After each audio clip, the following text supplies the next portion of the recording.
క్రీస్తునందు ప్రియమైన వాళ్ళరా, యేసుక్రీస్తు పరిశుద్ధ నామములో మీకు వందనాలు తెలియజేస్తున్నాను. ఈ రోజున దేవుడు మన కోసం సిద్ధపరచబడిన లేఖన భాగం యోహాను సువార్త 16వ అధ్యాయం 9వ వాక్యం నుంచి 11వ వాక్యం వరకు చదువుకుందాం. లోకులు నా యందు విశ్వాసం ఉంచలేదు గనుక పాపమును గూర్చి నేను తండ్రి వద్దకు వెళ్ళుట వలన మీరిక నన్ను చూడరు గనుక నీతిని గూర్చి ఈ లోకాధికారి తీర్పు పొంది ఉన్నాడు గనుక తీర్పును గూర్చి ఒప్పుకొనజేయును. ఆమేన్. దేవుడి మాటలు దీవించునుగాక. దేవునికి స్తోత్రం. మన ప్రభువును రక్షకుడైనటువంటి యేసుక్రీస్తు నామములో మీ అందరికీ ప్రత్యేకమైన వందనాలు తెలియజేస్తూ, హీ మస్ట్ ఇంక్రీజ్, ఆయన హెచ్చవలసి ఉన్నది అనేటువంటి కార్యక్రమానికి మిమ్మల్ని ప్రేమపూర్వకంగా ఆహ్వానిస్తున్నాం. రండి, ఇది దేవుని వాక్యం వినేటువంటి సమయం. దేవుని వాక్యంలోకి వెళ్ళడానికి ముందుగా చిన్న ప్రార్థన చేసుకొని కార్యక్రమం మనం ముందుకు సాగుదాం. ఎందుకంటే ప్రతిసారి నేను అలా చేయడం లేదు, కొన్నిసార్లు ఆయా సందర్భాల్లో అలా ప్రార్థన చేస్తూ ప్రార్థన తర్వాత వాక్య పరిచయాలకు వెళ్తుంటాను. మన చుట్టూ కరోనా కేసులు సెకండ్ వేవ్ అనగా మార్చి 8వ తేదీన ఆరంభమైనటువంటి రెండవ దృక్పథంలో, లేకపోతే రెండవసారిగా పెరుగుతున్నటువంటి కరోనా కేసులు, ఈ సెకండ్ వేవ్లో ఇంకా కేసులు విపరీతంగా పెరిగిపోతున్నాయి. కుప్పలు తిప్పలుగా జనాలు రోగులై చచ్చిపోతూ ఇలా ఉన్న పరిస్థితులు మనం చూస్తున్నాం. మహారాష్ట్రలో పరిస్థితి మరీ దారుణంగా ఉంది, తెలంగాణలో పరిస్థితి కూడా దారుణంగా ఉంది. కాబట్టి ఈ సమయంలో వీటన్నిటి కొరకు మనం ప్రత్యేకంగా ప్రార్థన చేస్తాం. ప్రార్థన చేసుకుని దేవుని వాక్యాన్ని విందాం. పరిశుద్ధుడమైన మా దేవా, మీకు వందనాలు. మీరు మాకు తోడుగా ఉన్నారు, మాకు ధైర్యాన్ని ఇస్తున్నారు, బలపరుస్తున్నారు. ఈ సమాజంలో మేము చూస్తున్న పరిస్థితులు ఏవి మాకు ధైర్యాన్ని ఇచ్చే పరిస్థితులు కాదు. నిరాశ నిస్పృహకు గురి చేసే పరిస్థితుల మధ్యలో మేము ఉన్నాం. సమయంలో మేము ప్రత్యేకంగా ప్రార్థన చేస్తున్నాం. కరోనాతో బాధపడుతున్నటువంటి మా సహోదరి సహోదరుల కొరకు ప్రత్యేకంగా ప్రార్థన చేస్తున్నాం. వారికి సంపూర్ణమైన స్వస్థత, విడుదల మీరు అనుగ్రహించండి. వారికి మెడిసిన్స్, ట్రీట్మెంట్ ఇవన్నీ చక్కగా అందుబాటులో ఉండగలుగుతూ సహాయం చేయమని అడుగుతున్నాం ప్రభువా. అక్కడక్కడ స్థానిక ప్రభుత్వాలు వీటిని అందించడంలో స్థానిక ప్రభుత్వాలు విఫలమైపోతున్నాయి. కనుక ఈ సమయంలో మేము ప్రత్యేకంగా ప్రార్థన చేస్తున్నాం. ఈ దేశాన్ని, ఈ రాష్ట్రాన్ని మీరు రక్షించండి, మీ కార్యము జరిగించమని అడుగుతున్నాం ప్రభువా. అయ్యా, ఎవరైనా కరోనా బాధితులుగా ఉన్నటువంటి మీ సేవకులు ఎవరైనా ఉన్నట్లయితే వారి కొరకు మేము ప్రత్యేకంగా ప్రార్థన చేస్తున్నాం. వారికి సంపూర్ణమైన స్వస్థతను మీరు అనుగ్రహించి మీ కార్యము జరిగించమని ఈ సమయంలో మేము వాక్యాన్ని వినబోతున్నాం.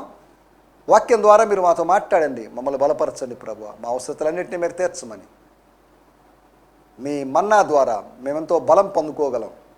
అలా బలం పొందుకొని ముందుకు సాగుతూ సహాయం చేయమని యేసు నామములోనే ప్రార్థించగలుగుతున్నాం పరమ తండ్రి.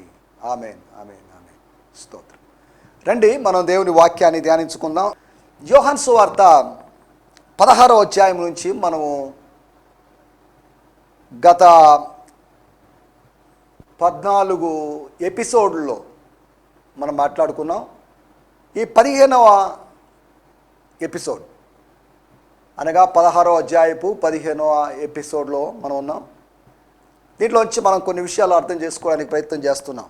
మన ధ్యానం నిమిత్తమై యోహాను సువార్త 16వ అధ్యాయము 9, 10 మరియు 11 వచనాలు ఇంగ్లీష్లో విడివిడిగా ఉన్నాయి, కానీ తెలుగులో అంతా కలిసి ఉన్నాయి. లోకులు నా యందు విశ్వాసముంచలేదు గనుక పాపమును గుర్చియు నేను తండ్రి యొద్దకు వెళ్ళుట వలన మీరు నన్ను చూడరు గనుక నీతిని గుర్చియు ఈ లోకాధికారి తీర్పు పొంది ఉన్నాడు గనుక తీర్పును గుర్చియు ఒప్పుకొనజేయును. Of sin because they don't believe in me, of righteousness because I go to the father and you won't see me anymore, of judgment because the prince of this world has been judged.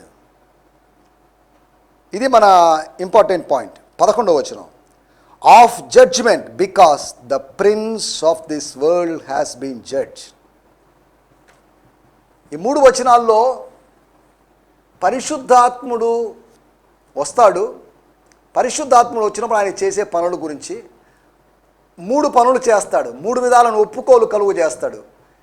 ఆ 3 విధాలైన ఒప్పుకోలు ఎందుకు కలుగు చేస్తాడు అనే దాంట్లో 3వ point తీర్పును గురించి ఒప్పింపజేస్తాడు. ఎందుకు అంటే ఆ మూడవదిగా లోకాధికారి తీర్పు పొందాడు కాబట్టి. దేవుని స్తోత్రం. నేను చదువుతున్నాను వాడుక భాష బైబిల్లోంచి కూడా. ప్రజలు నన్ను విశ్వసించలేదు కనుక వాళ్ళలో పాపం ఉందని రుజువు చేస్తాడు. మీరు చూడలేని చోటికి అంటే తండ్రి దగ్గరికి వెళ్తున్నాను కనుక తండ్రితో నాకున్న సంబంధాన్ని ఆయన రుజువు చేస్తాడు. కనుక నీతి విషయంలో ఈ లోకాధికారి అనే సైతానుకు ఇదివరకే శిక్ష విధింపబడింది కనుక తీర్పు విషయంలో ఒప్పింపజేస్తాడు. 11వ వచనం, కనుక నీతి విషయంలో ఈ లోకాధికారి అయిన సైతానుకు ఇదివరకే శిక్ష విధించబడింది కనుక తీర్పు విషయంలో ఒప్పింపజేస్తాడు. కొద్దిగా జాగ్రత్తగా ఆలోచించాలి. లోకాధికారి యొక్క తీర్పు, మన టైటిల్ అదే. లోకాధికారికి తీర్పు ఏంటి? ఎవరి లోకాధికారి? ఈ లోకాధికారి ఎవరు అని మనం కొద్దిగా ఆలోచిస్తే యోహాను సువార్తలోనే 14వ అధ్యాయము 30వ వచనంలో మనం గమనించినట్లయితే, చూడాల్సిన అవసరం లేదు కానీ నేను చదువుతున్నాను. ఇకను మీతో విస్తరించి మాట్లాడను, ఈ లోకాధికారి వచ్చుచున్నాడు, నాతో వానికి సంబంధం ఏమీ లేదు. ఈ లోకాధికారి వస్తున్నాడు. ఆయన ఈ లోకాధికారి అని అపవాదిని ఉద్దేశించి చెప్పబడిన మాట.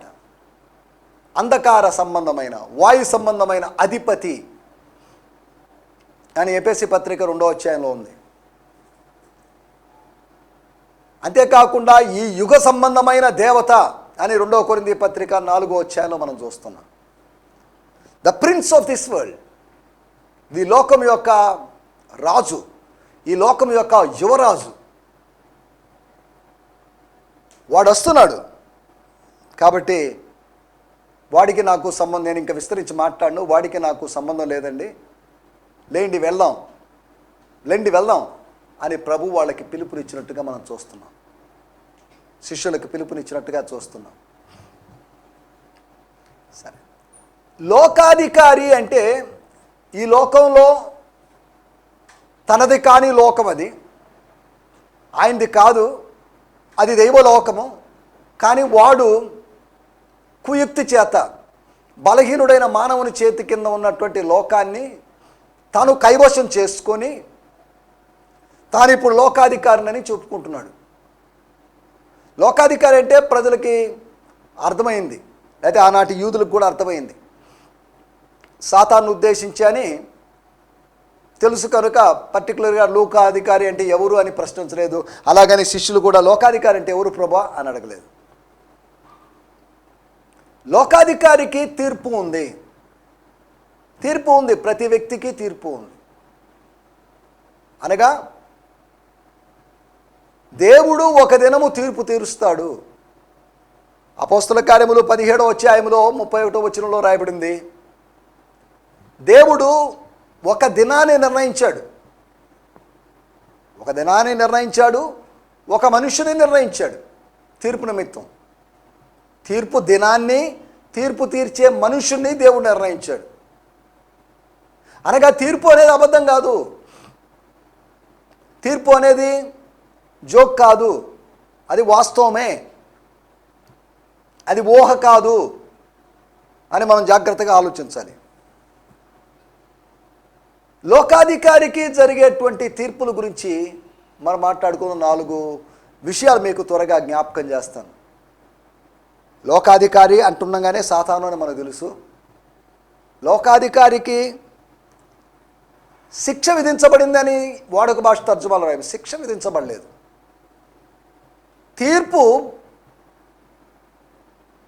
ప్రకటించబడింది, ఇంకా శిక్ష విధించబడలేదు. గమనించండి, తీర్పు ప్రకటించబడిన తర్వాత, లేకపోతే ఐపీసీ సెక్షన్ పలాని దాని ప్రకారం పలాని వ్యక్తిని దోషిగా భావిస్తున్నాం, దోషిగా భావించి అతనికి 6 నెలలు కారాగార శిక్ష, అయితే ఇంకోటేదో మనం చూస్తాం. అలాగే శిక్ష ప్రకటించబడలేదు, కానీ శిక్ష ప్రకటించబడింది, తీర్పు తెలియజేయబడింది, తీర్పు వెలువడింది, శిక్ష ప్రకటించబడింది. కానీ శిక్ష ఇంకా అమల్లోకి రాలేదు, అమల్లో రాబోతుంది. సరే, దేవునికి స్తోత్రం, హల్లెలూయా. దీని గురించే మనం కొద్దిగా జాగ్రత్తగా ఆలోచిద్దాం. 4 విషయాలు మీకు త్వరగా జ్ఞాపకం చేస్తాను లోకాధికారికి జరగబోయేటువంటి తీర్పును గురించి. నెంబర్ 1, రోమీయులకు రాసిన పత్రిక 16వ అధ్యాయము 20వ వచనం మనం గమనించినట్లయితే, సమాధానకర్తయగు దేవుడు సమాధానకర్తయగు దేవుడు సాతానును మీ కాళ్ళ కింద శీఘ్రముగా చితక తొక్కించును. దేవునికి స్తోత్రం. శాంతిదాత అయినటువంటి దేవుడు త్వరలో సైతాన్ను మీ కాళ్ళ కింద అనగదొక్కుతాడు.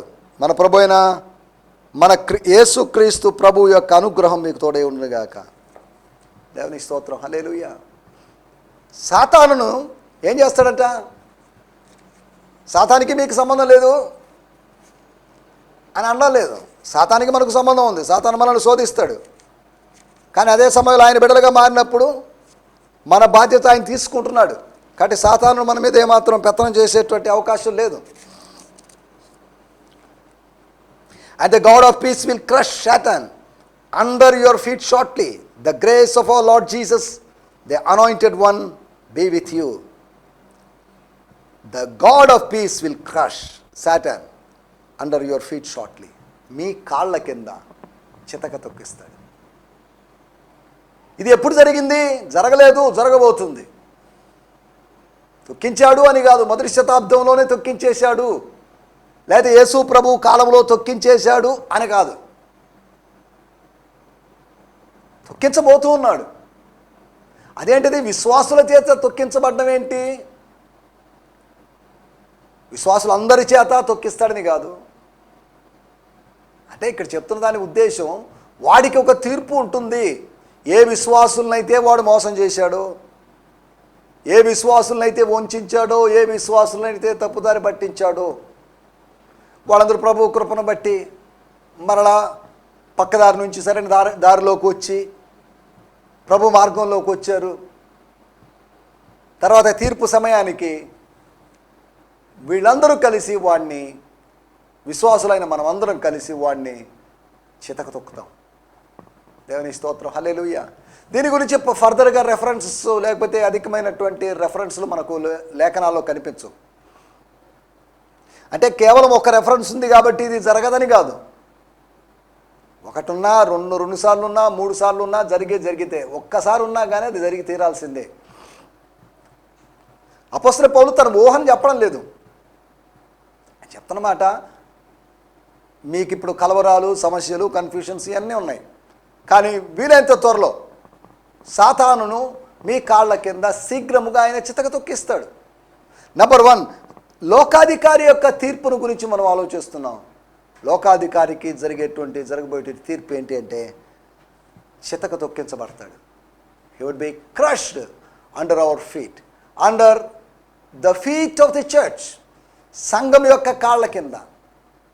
సంఘము కాళ్ళ కింద అంటే సంఘం కింద. సంఘం అణిచివేస్తుంది సాతాను యొక్క అధికారాన్ని. పాతాళలోక ద్వారములు దాని ఎదుట నిలవలేరు కనుక ఇంచుమించు రోజు కూడా ఆత్మీయంగా సాతానుని సంఘం తొక్కుతున్నట్టుగా ఉంది. కానీ కొన్ని సంఘాలు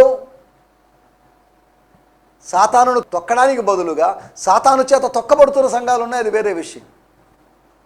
నువ్వు సాతాను చేత తొక్కబడుతున్నావా, లేకపోతే సాతాను తొక్కుతున్నావా? Are you crushing or are you being crushing under the feet of Satan? దేవుని స్తోత్రం, హల్లెలూయా. రెండో విషయాన్ని నేను మీకు జ్ఞాపకం చేస్తాను. ప్రకటన గ్రంథము 12వ అధ్యాయము 9-10 వచనాలు. అపవాది అనియో సాతాననియో పేరు గల ఆది సర్పమైన ఆ మహాగణ సర్పము పడద్రోయబడెను. అది భూమి మీద పడద్రోయబడెను. దాని దూతలు దానితో కూడా పడద్రోయబడిరి. మరియు ఒక గొప్ప స్వరము పరలోకమందు ఇలాగ చెప్పుట వీటిని, రాత్రింబగళ్ళు మన దేవుని ఎదుట మన సహోదరుల మీద నేరం మోపువాడైన అపవాది పడద్రోయబడినాడు కనుక ఇప్పుడు రక్షణయో శక్తియో రాజ్యమును మన దేవుని వాయను, అధికారము ఆయన క్రీస్తుదాయను. ఆమేన్. ఆమేన్. So the enormous dragon, the old serpent, the one who is called the devil and Satan, was thrown down. This deceiver of the whole world was thrown down to the earth. and his angels were thrown down with him. 10వ వచనం. And I heard a loud voice in heaven saying, Now the salvation, the power, the kingdom of our God, and the authority of his anointed one have come, for the accuser of our brethren has been thrown down, the one who accused them in the presence of God day and night. దేవుని స్తోత్రం. రాయబడింది, వాడు పడద్రోయబడ్డాడట. ఎవరో పడద్రోశారు, భక్తులు పడదోసేశారు. ఎలా పడదోశారు? తాము ఇచ్చిన సాక్ష్యాన్ని బట్టి, గొర్రెపిల్ల యొక్క రక్తాన్ని బట్టి, ఏదో వాళ్ళ వ్యక్తిగతమైనటువంటి పరిశుద్ధతను బట్టి కాదు, లేకపోతే ఇంకా వేరు వేరు విధానాలను బట్టి కాదు, గొర్రెపిల్ల యొక్క రక్తాన్ని బట్టి, మన విజయము యేసు రక్తాన్ని బట్టి. మనం చేసే ప్రార్థనలో లేకపోతే మన భక్తిని బట్టి సాతానుడు భయపడిపోయి గడగడ ఉనికిపోయే అవకాశం లేదు. నేను చదువుతున్నాను వాడుక భాష బైబిల్లోంచి కూడా. దేవుని స్తోత్రం. హల్లెలూయా. వాళ్ళు ఆ ఘట సర్పాన్ని భూమి మీదకి త్రోసివేశారు. ఇది ప్రపంచాన్ని తప్పుదారి పట్టించే ఘట సర్పం. చాలా కాలం నుండి ఉన్న ఈ ఘట సర్పాన్ని దెయ్యమని, సైతానని పేరు. ఆ ఘట సర్పాన్ని, దాని దూతల్ని వాళ్ళు కిందకి తోసివేశారు. పరలోకం నుండి ఒక పెద్ద స్వరం బిగ్గరగా ఇలా అంటం విన్నాను, మన దేవుని ముందు మన సహోదరుల్ని రాత్రింబగళ్ళు నిందించేవాడు కిందకి తోసివేయబడ్డాడు. అందుకే మన దేవుని రాజ్యం వచ్చింది, రక్షణ శక్తి లభించింది, ఆయనకు క్రీస్తు అధికారము వచ్చింది. 11వ వచనం. గొర్రెపిల్ల రక్తంతో తాము బోధించిన సత్యముతో మన సోదరులు వాడిని ఓడించారు. దేవుని స్తోత్రం. హల్లెలూయా. వాళ్ళు ఆ ఘట సర్పాన్ని భూమి మీదకి తోసేశారు. పరిశుద్ధులు కొంతమంది. 7వ వచనంలో రాయబడింది, పరలోకంలో ఒక యుద్ధం జరిగింది. మికాయేలు అతని దూతలు ఘట సర్పంతో యుద్ధం చేశారు. ఆ ఘట సర్పం తన దూతలతో తిరిగి యుద్ధం చేసింది. ఆ ఘట సర్పానికి తగినంత శక్తి ఉండనందువల్ల ఓడిపోయి పరలోకంలోను తన స్థానాన్ని పోగొట్టుకున్నాయి. దేవుని స్తోత్రం. హల్లెలూయా. ఆ ఘట సర్పం ఎవరు అంటే ప్రపంచాన్ని తప్పుదారి పట్టించే ఆది సర్పం.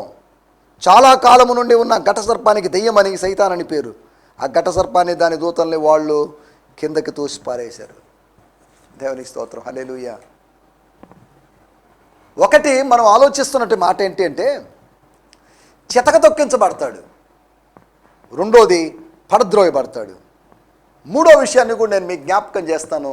ప్రకటన గ్రంథము 20వ అధ్యాయము 2-3 వచనాలు మనం గమనిస్తే, అతడు ఆది సర్పమును అనగా అపవాదియు సాతానును అను ఆ ఘట సర్పమును పట్టుకొని 1000 సంవత్సరములు వాడిని బంధించి అగాధంలో పడవేసి ఆ 1000 సంవత్సరం గడుచు వరకు ఇక జనములను మోసపరచుకున్నట్లు అగాధమును మూసి దానికి ముద్ర వేశాను.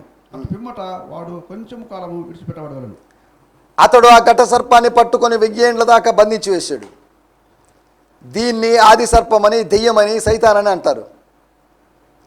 అతడు దాన్ని పాతాళంలో పడవేసి తాళం వేసి దాని మీద ముద్ర వేశాడు. 1000 ఏండ్లు ముగిసేదాకా అది దేశాలను మళ్ళీ మోసం చేయకుండా ఉండాలని ఈ విధంగా చేశాడు. ఆ తర్వాత కొద్ది సమయం దానికి విడుదల ఇవ్వబడుతుంది.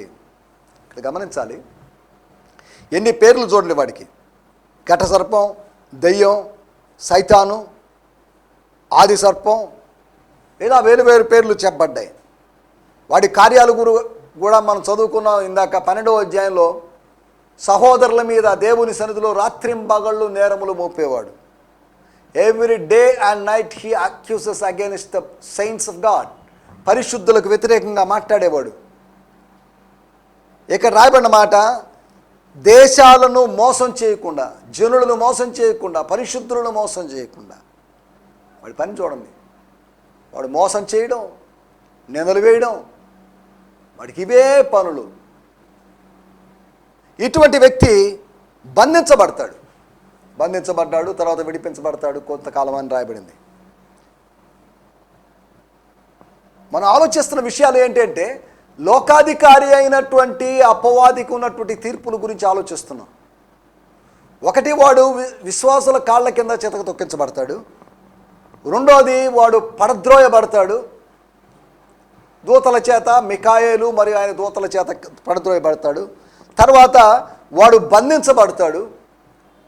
తర్వాత చివరిగా మనం గమనించినట్లయితే ప్రకటన గ్రంథము 20వ అధ్యాయము 10వ వచనం, వారిని మోసపరిచిన అపవాది అగ్నికందకము గల గుండములో పడవేయబడెను.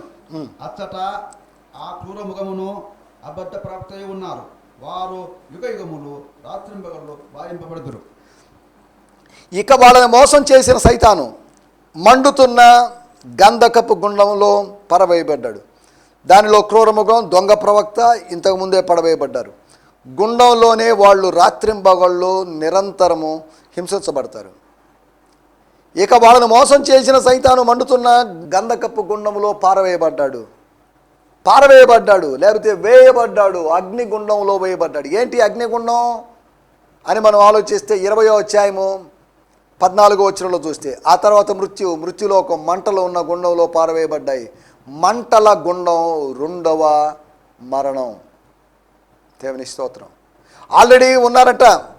ఎవరెవరు ఉన్నారు? దానిలో క్రూరముఖం ఉంది, బీస్ట్ ఉంది, అంతేకాకుండా ఫాల్స్ ప్రాఫెట్, అబద్ధ ప్రవక్త, దొంగ ప్రవక్త అంతకుముందే పడవేయబడ్డారు.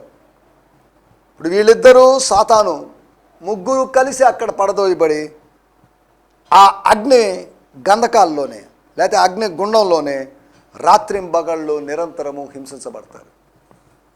అనగా మనం జాగ్రత్తగా ఆలోచించాల్సిన విషయాలు ఏంటి అంటే, దేవుడు సాతాను ఊటినే వదిలిపెట్టడు. సాతాను మీద ఆయన తన కోపాన్ని ప్రదర్శిస్తూ ఉన్నాడు. సాతానుడు శోధిస్తూ ఉంటూ సంఘాన్ని ఇబ్బంది పెడుతున్నాడు, డ్యామేజ్ చేస్తున్నాడు. ఇటువంటి సందర్భాల్లో దేవుడు చూస్తూ ఊరుకుండడం లేదు. సాతాను ఏ విధంగానైనా చూచిచున్నట్టుగా ఊరుకునే దేవుడు కాదు మన దేవుడు. వాణ్ణి ఏ విధంగా దేవుడు శిక్షించబోతున్నాడు అనేటువంటి 4 ఉదాహరణలు మనం చూసుకున్నాం. దేవుని స్తోత్రం, హల్లెలూయా. అనగా సాతాను శిక్షిస్తున్నాడు అంటే కారణం ఏంటి? పాపం మీద ఆయనకు ఉన్నటువంటి ద్వేషం అటువంటిదే అని అర్థం చేసుకోవచ్చు. పాపాన్ని ఆయన ఎంతగా ద్వేషిస్తాడు. హబక్కూకు గ్రంథంలో రాయబడింది 1వ అధ్యాయంలో, ఆయన కనుదృష్టి ఎటువంటిదంటే అంత స్వచ్ఛమైనటువంటి కనుదృష్టి అంట.